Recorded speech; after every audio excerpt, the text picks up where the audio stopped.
You can spend your whole life doing exactly what you were told, and still wake up one day realizing it never truly belonged to you. My name is Franklin Turner, and I am 93 years old. And if there is one truth that took me far too long to understand, it is this. The system does not ask you who you want to become. It only asks how well you can fit inside it. When I was young, I believed in it completely. Study hard, get a stable job, work honestly, and life will take care of you. That was the promise. It sounded reasonable. It sounded safe. And more importantly, it made the people around me feel comfortable. My parents believed it. My teachers repeated it. And I never questioned it. Because when everyone around you agrees on something, it begins to feel like truth. So I followed the path. I woke up early. I worked long hours. I did what I was told without resistance. I learned quickly, adapted well, and became the kind of man employers liked. Reliable, consistent, predictable. They could trust me to show up, to perform, to carry responsibility without complaint. And for a long time, I was proud of that. I thought I was building something meaningful. I remember my first job, the feeling of wearing a clean shirt, walking into a place where I felt like I mattered. There is a certain dignity in honest work, and I don't want you to misunderstand me. Work itself is not the problem.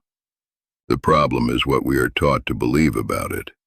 You see, no one tells you that the system is not designed to make you free. It is designed to make you useful. There is a difference. When you are useful, you are rewarded just enough to keep going, but not enough to step away. You are given stability, but not freedom. You are given structure, but not ownership of your time, your thoughts, or your direction. And because it feels safe, you stay. I stayed. Years turned into decades before I even noticed what I had traded. I had a steady income, a predictable life, a reputation as someone dependable. On the outside, everything looked exactly the way it was supposed to.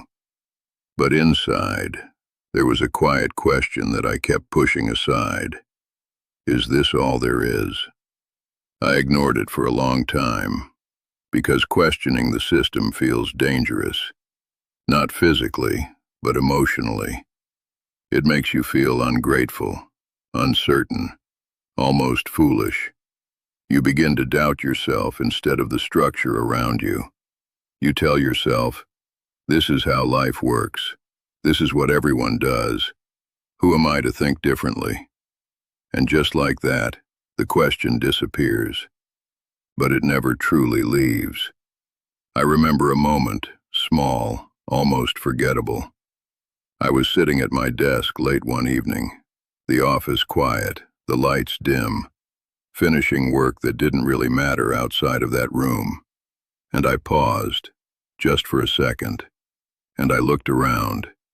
Empty chairs, silent walls, files stacked neatly as if they meant something important. And I had a thought I had never allowed myself to fully feel before. If I disappeared tomorrow, this would all continue exactly the same. That thought stayed with me. Not loudly, not in a way that forced me to change, but quietly, like a shadow that follows you even when you try not to look at it. Because deep down, I knew something wasn't right. The system had given me a role, but it had never asked me who I was. And over time, I had stopped asking myself the same question. That is the trap. It's not that the system locks you in. It's that it teaches you not to look for the door. You become so used to routine, to structure, to the rhythm of working for something outside yourself, that you forget there was ever another way to live. And the most dangerous part is that it feels normal.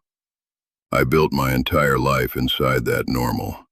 I worked, I earned, I provided, and I told myself that was enough.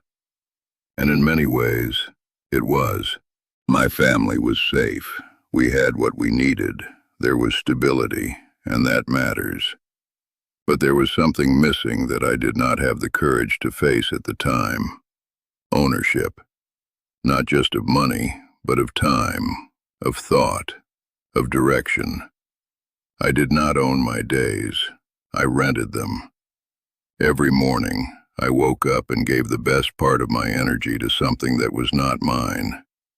And I told myself it was necessary, that it was the only way, because that is what I had been taught. And I believed it for most of my life. It was only later, much later, when the noise of work disappeared, when there were no more schedules to follow, no more roles to perform, that I began to see it clearly. The system had never been designed to ask what I truly wanted. It had only been designed to keep me moving. And I moved, for decades, without ever stopping long enough to question where I was going. Now, I want you to understand something important. I am not telling you to reject work or to walk away from responsibility. That is not wisdom. That is escape. Life requires effort, discipline, structure. Those things are not the enemy. But the mindset, the belief that your life must always belong to something outside of you, that is where the trap begins. The employee mindset teaches you to wait. Wait for approval. Wait for opportunity. Wait for someone else to decide what your time is worth. It trains you to trade your hours for security and your independence for comfort. And comfort can be one of the most dangerous things in the world, because it makes you stop growing. It makes you accept what is, instead of asking what could be. I lived most of my life in that comfort, and by the time I began to question it, much of my time had already passed. That is the part no one tells you. The system does not rush you. It slowly takes your years, one routine at a time, until you look back and realize how much of your life was spent maintaining something that was never truly yours. I do not say this with anger. I say it with clarity, because I was not forced into it. I walked into it willingly, just like most people do. I followed what felt safe, what felt accepted, what made sense in the moment. And there is no shame in that. But there is a cost. The cost is not always visible, not at first. It shows itself later, in quiet moments, when you begin to ask yourself questions that no one else can answer. Did I choose this life, or did I inherit it? Did I build something of my own, or did I maintain something for someone else? Did I ever truly step outside of what was expected of me, even once? These are not easy questions, and they do not come with simple answers, but they matter. If you are listening to me, I am not asking you to abandon everything. I am asking you to become aware, to notice how your time is being used, who benefits from it, and whether you are slowly giving away something you will never get back. Because time, once spent, does not return, and the system will never remind you of that. It will keep you busy, keep you occupied, keep you moving, because a busy man does not question his direction. Only a quiet man does. And silence is where truth begins. I did not spend enough time in that silence when I was younger. I filled it with work, with responsibility, with the constant need to be productive. And by doing that, I avoided the one thing that might have changed everything: reflection. If I had paused more often, if I had asked myself harder questions, if I had allowed myself to step outside the path, even for a moment, perhaps my life would have felt more like something I chose, instead of something I followed. But I cannot go back. All I can do now is tell you what I see from where I sit. You still have time, and time is the one thing the system quietly depends on you not valuing enough. Do not give all of it away. Keep a part of it for yourself, for your thoughts, your ideas, your direction. Build something that belongs to you, even if it is small, even if it grows slowly. Because the goal is not to escape overnight.